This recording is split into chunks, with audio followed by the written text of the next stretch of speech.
आज से विधानसभा का शीतकालीन सत्र, आज पेश होगा अनुपूरक बजट।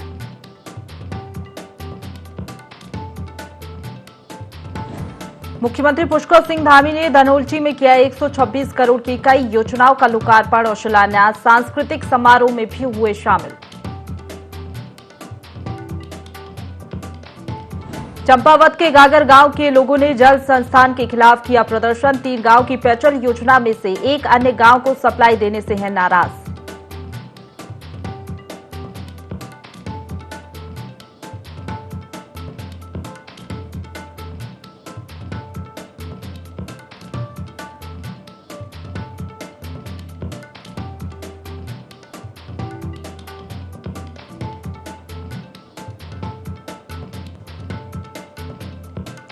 सितारगंज में 2 अलग अलग सड़क दुर्घटनाओं में 2 लोगों की मौत। हादसे का शिकार हुई एक महिला और एक युवक।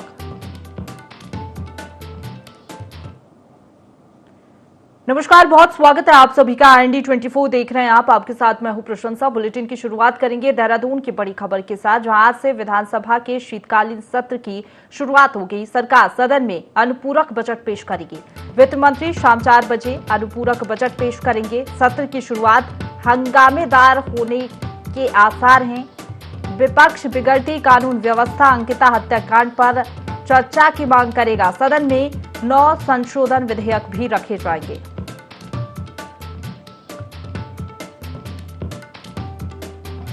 तो देहरादून से खबर बता रहे विधानसभा के शीतकालीन सत्र की आज से शुरुआत होने जा रही है। सरकार सदन में अनुपूरक बजट पेश करेगी। वित्त मंत्री शाम 4 बजे अनुपूरक बजट पेश करेंगे। सत्र की शुरुआत हंगामेदार रहने के आसार हैं पूरे। विपक्ष बिगड़ती कानून व्यवस्था, अंकिता हत्याकांड पर चर्चा की मांग करेगा। सदन में 9 संशोधन विधेयक भी रखे जाएंगे।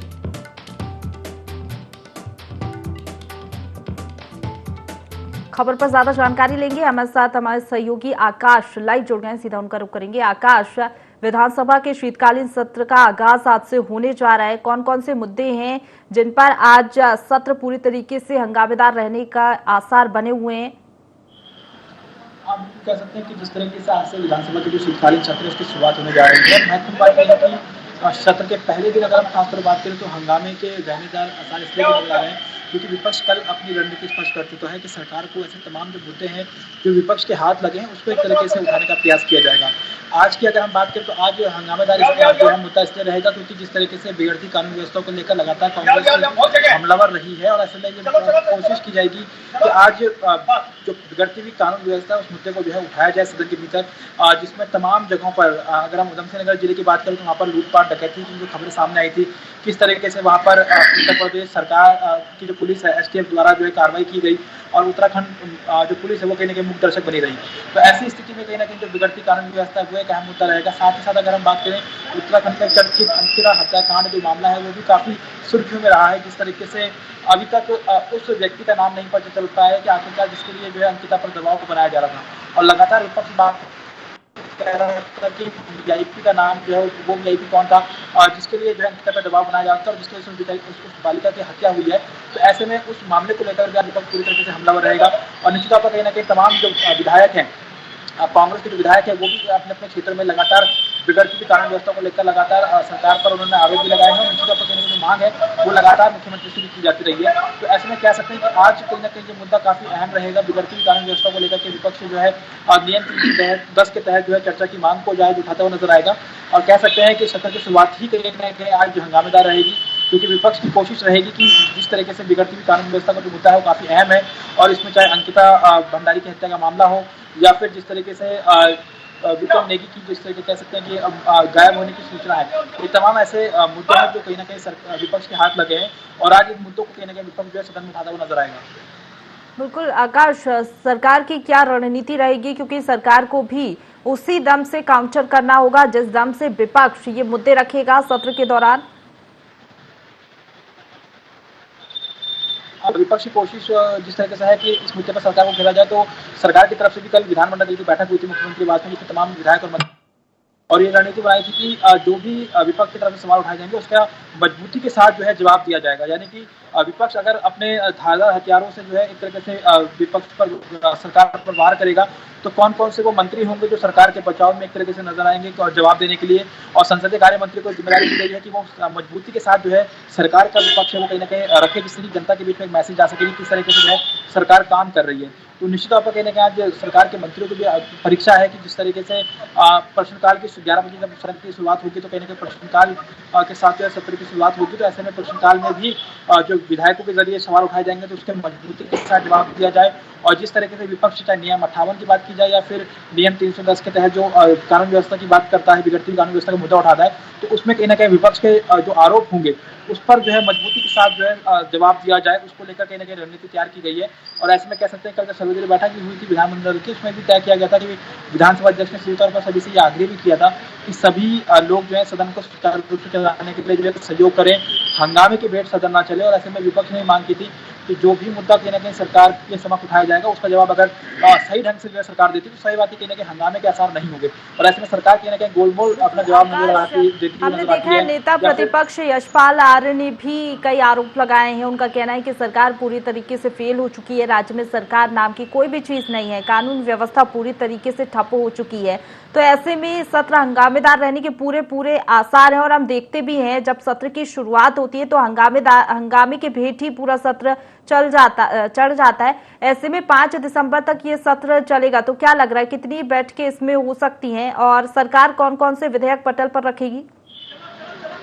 देखिए आज का दिन काफी अहम है क्योंकि कल जब कार्यमंत्रणा समिति की बैठक हुई थी उसमें आज का एजेंडा सेट किया गया था कि आज के दिन क्या क्या होगा।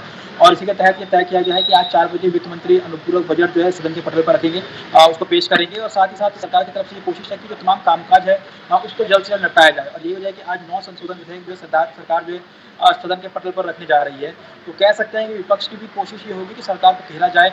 और जिस तरीके से सरकार ने आज अनुपूरक बजट और 9 जो संशोधन विधेयक है सदन के पटल पर रखा जा रहा है, तो ऐसे में कोशिश कहीं ना कहीं ये भी है कि सरकार की अधिक से अधिक कामकाज जो है सदन के अंदर जो है निपटाया जाए। अगर विपक्ष की तरफ से हंगामा किया जाता है, वॉकओवर किया जाता है, तो ऐसे में स्थिति बनती नजर आएगी कि अपना जो कामकाज है उसको एक तरह से निपटाया जा सकता है। ये हो जाए कि पहले दिन की रणनीति के तहत आज अनुपूरक बजट सरकार लेकर आ रही है। और जो 9 संशोधन विधेयक है जिसमें जो आंदोलनकारी के क्षति आरक्षण की बात की जाए या फिर अगर हम बात करें जो सरकार की तरफ से ये कोशिश की गई है कि अब जो रेस्टोरेंट और तमाम चीज़ों को लेकर के जो भी व्यक्ति वहाँ पर जाता है तो उसमें संशोधन किया गया है कि किस तरीके से वहाँ पे मानक तय किए जाएंगे। उसके अलावा और भी अन्य विभागों से जुड़े हुए जो संशोधन विधेयक हैं वो आज सदन के पटल पर रखे जाने हैं। तो इस तरह सरकार की भी कोशिश है कि वो भी अपना कामकाज निपटाए। विपक्षी रणनीति है कि सरकार को घेरा जाए। और निश्चित तौर पर कहीं ना कहीं 5 तारीख तक का सत्र आहूत किया गया है, जो डेट रखी गई है। कितने दिन चलता है, किस तरीके से विपक्ष इन 29 से 5 तारीख तक कौन कौन से वो जी, शुक्रिया आपका हमारे साथ जुड़ने के लिए और तमाम जानकारी हम तक पहुंचाने के लिए। आकाश, तो विधानसभा के शीतकालीन सत्र की आज से शुरुआत होने जा रही है। तमाम मुद्दे रहेंगे जिन पर विपक्ष अपनी रणनीति के साथ सत्र में उतरेगा और सरकार को घेरने की कोशिश रहेगी। लेकिन देखने वाली बात होगी किस तरीके से सरकार भी काउंटर करती है। लेकिन सरकार की कोशिश यही रहेगी कि विधेयक पास करा लिए जाए और अनुपूरक बजट भी आज पेश किया जाएगा। आगे बढ़ेंगे। उत्तराखंड विधानसभा का सत्र शुरू होने से पहले विधानसभा अध्यक्ष ऋतु खंजूरी ने सर्वदलीय बैठक की, जिसमें सभी दलों के नेता मौजूद रहे। इस मौके पर विधानसभा अध्यक्ष ऋतु खंजूरी ने कहा कि सदन में अनुपूरक बजट पेश किया जाएगा। उन्होंने नए युवा विधायकों और सभी विधायकों से कहा कि सदन में अपनी बात शांतिपूर्वक रखें और अपने शब्दों की मर्यादा का भी ध्यान रखें। उन्होंने कहा कि सदन एक गरिमापूर्ण जगह है और वहां पर विधायकों का आचरण इस तरह से ना हो जिससे विधानसभा की गरिमा पर ठेस पहुंचे।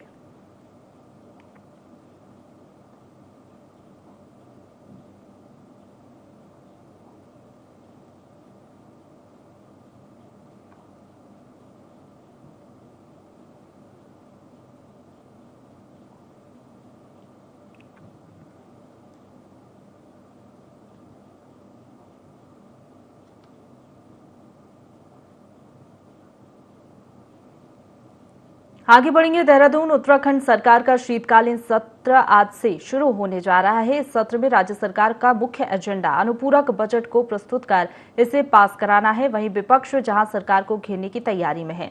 इस दौरान नेता प्रतिपक्ष यशपाल आर्य ने कहा कि सरकार पूरी तरीके से फेल हो चुकी है। राज्य में सरकार नाम की कोई चीज नहीं है। प्रदेश में कानून व्यवस्था ठप हो चुकी है।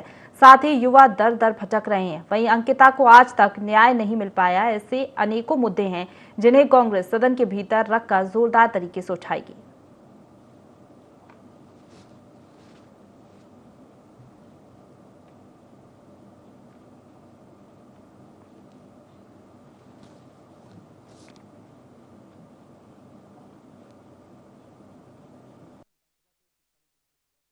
ऐसे में विपक्ष के पास क्या कुछ इस बार तर्कश में तीर हैं? बातचीत करने के लिए हमारे मौजूद है नेता प्रतिपक्ष यशपाल आर्य जी। सर, समय अवधि काफ़ी कम है, हमेशा से आप लोग मांग करते रहे हैं, आज कार्य मंत्रालय में भी है, क्या आपकी मांग रही है? देखिए, आज कांग्रेस विधानमंडल दल की बैठक 4 बजे होनी है, लेकिन इसमें विस्तृत रूप से चर्चा होगी। जो हमारे माननीय विधायक हैं, वरिष्ठ हमारे विधायक हैं, उनके साथ चर्चा होगी, परिचर्चा होगी, एक रूपरेखा तय होगी, कौन से यूज बनने की सूझ है। लेकिन तस्वीर बिल्कुल साफ है। 9 महीने का कार्यकाल भारतीय जनता पार्टी की सरकार का पूरी तरह विफल रहा है, विफल रही है सरकार।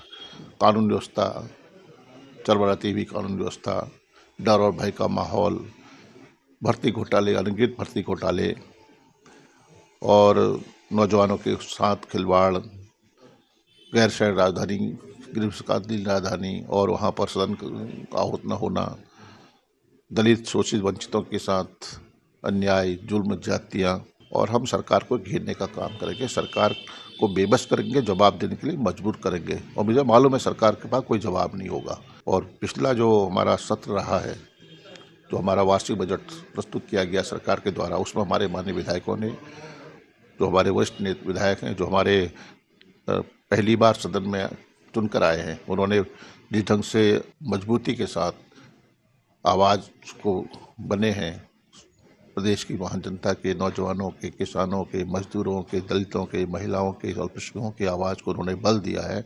और सरकार के पास, सरकार कई बार असहज हुई, होमवर्क नहीं था माननीय मंत्रीगणों के पास। ये स्थिति आज भी पैदा होगी, ऐसा मुझे मालूम है। तो क्या मानते हैं आपके मंत्री को होमवर्क करके आना चाहिए? निश्चित रूप से उनको होमवर्क करना चाहिए, उनकी पूरी तैयारी के साथ आना चाहिए। सरकार की जवाबदेही बनती है। सरकार अगर जवाब नहीं देती है तो इसके मायने क्या है, साफ जाहिर हो जाता है। लक्सर के एक निजी स्कूल में शिक्षा संवाद कार्यक्रम का आयोजन किया गया। कार्यक्रम में शामिल होने के लिए हरिद्वार लोकसभा क्षेत्र के सांसद रमेश पोखरियाल निशंक पहुंचे, जहां उन्होंने मौके पर छात्र छात्राओं सहित अभिभावकों और अन्य अतिथियों को भारत सरकार द्वारा लागू की गई नई शिक्षा नीति को लेकर उसकी प्रबल उपलब्धियां और फायदे गिनाए।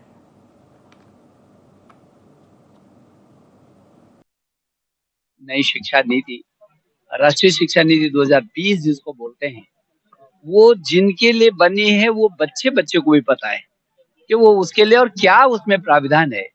ये राष्ट्रीय शिक्षा नीति भारत की ऐसी नीति है जो भारत को विश्व गुरु के रूप में फिर स्थापित करी। और जो क्लास 6 से ही वोकेशनल एजुकेशन वो भी इंटर्नशिप के साथ हुआ है।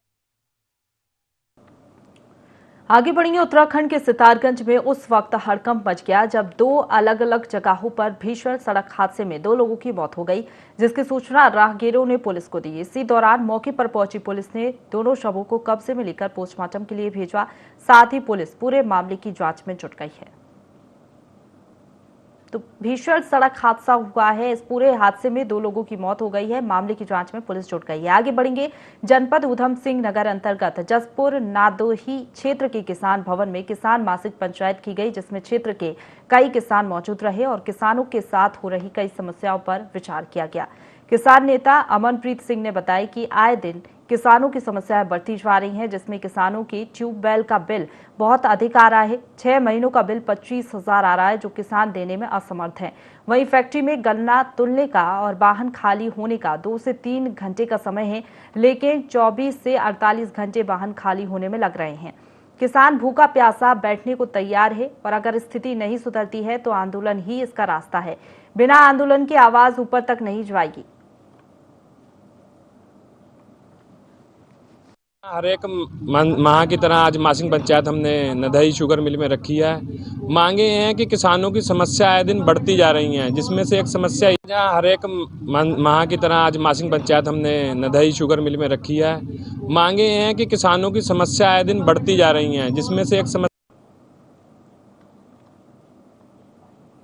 आगे बढ़ेंगे। किच्छा में एक फास्ट फूड की दुकान में आग लग गई। आग लगने का ये पूरा जब मामला सामने आया तो स्थानीय लोगों ने सूचना फायर ब्रिगेड की टीम को दी। फायर ब्रिगेड की टीम ने आग पर काबू पाने का प्रयास किया। आगजनी की घटना में दुकानदार को करीब 3 लाख रुपए का आर्थिक नुकसान हुआ है। व्यापारी ने प्रशासन से मुआवजे की मांग की है। मेरी अनुपम सिनेमा के अंदर दुकान है द वेस्ट किंग के नाम से। आज सुबह आग लग गई उसमें। मुझे पड़ोसियों के माध्यम से सूचना मिली तो हम लोग वहां पे पहुंचे। वहां पे हमने फायर ब्रिगेड को सूचित किया। फायर ब्रिगेड के द्वारा वहां पे आके आग बुझाई गई। सारा सामान जल के राख हो गया, उसमें कुछ भी नहीं बचा। आगे बढ़ेंगे। उत्तराखंड के सिडकुल स्थित बिग सेलो इंडिया प्राइवेट लिमिटेड कंपनी में काम करने वाले सैकड़ों कर्मचारियों को नौकरी से बाहर निकाल दिया है। भारतीय मजदूर संघ के महामंत्री सुमित सिंघल ने बताया कि बिना नोटिस दिए कंपनी ने कर्मचारियों को नौकरी से निकाल दिया है। ये सरासर गलत है। सभी कर्मचारियों ने नौकरी बहाली को लेकर कंपनी के गेट पर धरना प्रदर्शन किया। कर्मचारियों का कहना है कि जब तक कंपनी कर्मचारियों को वापस नहीं लेगी तब तक धरना प्रदर्शन जारी रहेगा।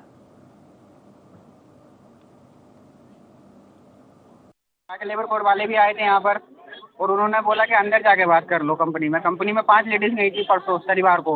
उन्होंने बोला है कंपनी के अंदर जो मीटिंग हुई, उन्होंने बोला कि 2 तारीख को हमें टाइम दो कि हम ऊपर बात पहुँचाएंगे। फिर 2 तारीख की बात उन्होंने टाइम देकर 30 तारीख में कंपनी जा रही है। 30 तारीख के बाद कॉन्ट्रैक्ट की लेबर कोई नहीं अंदर जाएगी, सब बंद है। उनका पैसा मिल चुका है, उनका कोई पता नहीं कब चले जाए, उनका कोई वेट नहीं। जी भैया, ये मेरी ये है कि हमें अपना हक चाहिए तो चाहिए। हम अपने हक के लिए और हक के लिए लड़ेंगे भी। अपना हक भी चाहिए और जो हमारा बनता है हमें वो भी चाहिए। बिग सेलो कंपनी ने बहुत ही गलत तरीके से अपने करीब 300 से ऊपर के कर्मचारी जो काम कर रहे थे यहाँ पर, उनको अचानक निकाल दिया और यह है परमानेंट कर्मचारी, कॉन्ट्रैक्ट कर्मचारी सबको निकालने की तैयारी में और ये फैक्ट्री बंद करने को यहाँ से जारी है। अब मुझे आप ये बताएं कि ये कर्मचारी कहाँ जाएंगे? जो इनके घर वाले हैं कौन उनका भरण पोषण करेगा? ये सरासर गलत कंपनी ने किया है। हम अपने न्याय को लेकर आज यहाँ धरना प्रदर्शन करे हैं। जब तक कि इन कर्मचारियों को न्याय नहीं मिलेगा हम लगातार ये धरना प्रदर्शन करते रहेंगे। आगे बढ़ेंगे। लालकुआ में सुभाष स्टोन क्रशर पर तहसीलदार और खनन विभाग की टीम ने छापामार कार्रवाई की। इस दौरान टीम ने क्रशर परिसर में खोदे गए विशालकाय गड्ढे का निरीक्षण किया और क्रशर के स्टॉक की जांच पड़ताल की। तहसीलदार सचिन कुमार ने सुभाष स्टोन क्रशर के संचालक को नोटिस भी जारी किया है। ये लोग परमिशन लेते हैं, कोई पानी भरने के नाम से, कोई मिट्टी भरने के नाम से, कोई सफाई के नाम से, लेकिन ये सब काम कुछ होता नहीं है। और ये गड्ढे खोदे जाते हैं, फिर इसमें गोला का माल भर लिया जाता है, गोला का माल खत्म होता है, फिर शांतिपुरी के पट्टों का माल, इधर का माल, उधर का माल, बाजपुर, रामनगर, सारे जगहों का माल इकट्ठा करके फिर इनको जो है फिर भरा जाता है, फिर खोदा जाता है। मैंने ये मामला जिलाधिकारी महोदय को भी रखा था, तो इसलिए आज तहसीलदार महोदय को हमने इस पर बताया है। कृष्णा स्टोन में आए हैं और तहसीलदार महोदय और खनन विभाग की टीम आई है।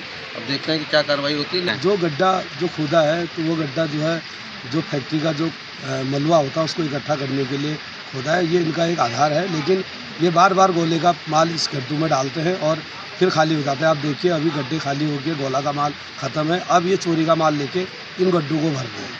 जो है अवैध माल लेंगे, रामपुर और रामनगर और बाजपुर का माल लेंगे, उन स्टोन की शुरुआत करते। इससे बड़ा गड्ढा वहाँ पर है, आप वहाँ भी देखेंगे। कृष्णा स्टोन के सर में फैक्ट्री का गड्ढा होने के बारे में बात कही गई थी, इसका घेराव किया जाएगा। इसके संबंध में यहाँ खनन विभाग की टीम के साथ पूछताछ की जा रही है, जानकारी ली जा रही है। साथ ही जो गड्ढा हुआ है इसकी पैमाइश की जा रही है और इनसे स्टोन के सर से नोटिस भेज कर ये पूछा जाएगा कि यह गड्ढा किस पर्पज़ के लिए था और किस पर्पज़ के लिए उपयोग हुआ। हालांकि गड्ढा है तो इसकी पैमाइश की जा रही है और उनको नोटिस भेज कर। आगे बढ़ेंगे। कांग्रेस के नवनियुक्त जिला अध्यक्ष मुकेश नेगी थराली पहुंचे, जहां कार्यकर्ताओं ने उनका जोरदार स्वागत किया। मुकेश नेगी ने कार्यकर्ताओं से मुलाकात कर कांग्रेस को मजबूती देने का आह्वान किया। उन्होंने भाजपा सरकार पर निशाना साधते हुए कहा कि फ्री राशन और चुनाव के वक्त झूठ का सहारा लेकर बीजेपी ने सत्ता हथियाई है। थराली जिला अध्यक्ष आपको बता दें कि थराली पहुंचे कार्यकर्ताओं ने इस दौरान उनका जोरदार स्वागत किया। भाजपा सरकार पर इस दौरान उन्होंने निशाना साधा। बहुत सारे मुद्दों के ऊपर हम लोग जो है जनता के बीच में जाकर के जनता को सच्चाई बताने का काम करेंगे, उनको सच्चाई से अवगत कराएंगे। और निश्चित तौर पर जिस प्रकार से हम इस सरकार की लगभग 1 साल का कार्यकाल होने जा रहा है और जनता में निराशा का वातावरण है, मुझे पूर्ण विश्वास है जनता सच्चाई को समझ चुकी है और कांग्रेस के हमारे तमाम वर्कर लगातार पूरे जिले के अंदर जहां पर भी जो जनहित के जुड़े मुद्दे होते हैं उन मुद्दों को लेकर लगातार सड़कों पर लड़ने का काम कर रहे हैं। इस प्रकार से मुझे पूर्ण विश्वास है हम लोग पार्टी को मजबूती प्रदान करेंगे और कांग्रेस भविष्य में और मजबूत होगी, ऐसा मेरा विश्वास है।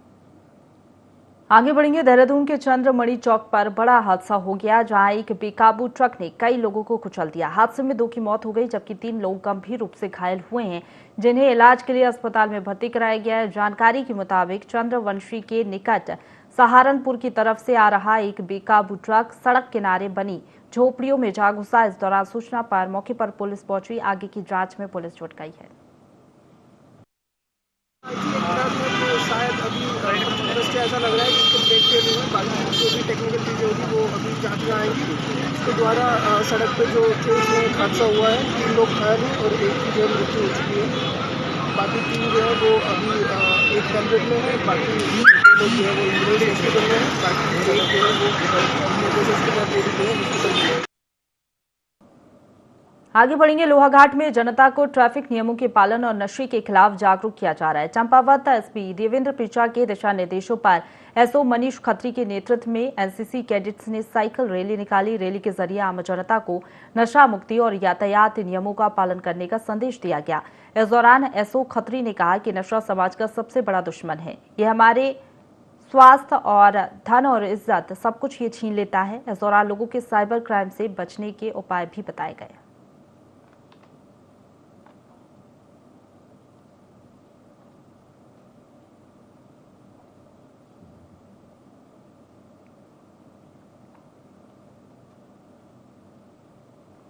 आगे बढ़ेंगे। यूपी के ठाकुरद्वारा में दिन दहाड़े दलित युवक की हत्या का मामला उत्तराखंड में भी गरमाने लगा है। आक्रोशित दलित समाज के लोग सड़कों पर आ गए। गुस्साई भीड़ ने अंबेडकर पार्क, काशीपुर, मुरादाबाद रोड पर हाईवे जाम किया और जल्द हत्यारे को फांसी दिए जाने की मांग की। हत्या का सीसीटीवी फुटेज भी वायरल हो रहा है। ठाकुरद्वारा और काशीपुर की सीमाएं मिली हुई हैं, जिसके चलते काशीपुर में भी हत्या की घटनाएं बढ़ रही हैं। वहीं अब इस मामले में 5 टीमों का गठन कर दिया गया और आरोपी की तलाश की जा रही है। बिलाल नाम के व्यक्ति हैं, उनको बताया जा रहा है कि बिलाल नाम के व्यक्ति के द्वारा गली में गोली मार दी गई है और उनको चिकित्सा के लिए काशीपुर अस्पताल में ले जाया गया था, जहाँ पे उनकी डेथ हो गई थी। और इसमें मैं मौके पे हूँ और सभी लोगों से जानकारी की गई है, तहरीर दी जा रही है सबसे, तहरीर की मुकदमा किया जा रहा है, आगे कार्रवाई की जा रही है। और इस घटना के अनावरण के लिए मेरे द्वारा 5 टीमों का गठन भी किया गया है। इसमें हमारी एसओजी टीम है, सर्विलांस टीम है, थाने की टीम है और सी साहब के नेतृत्व में टीम काम कर रही है और मैं यहाँ पर इसकी मॉनिटरिंग कर रहा हूँ। जल्दी इसमें अभियुक्त है जिसको भी जो इन्होंने बताया गया है उसकी गिरफ्तारी करने का प्रयास किया। इसी के साथ बुलेटिन में फिलहाल इतना ही। खबरों का सिलसिला लगातार जारी है, आप बने रहिए हमारे साथ।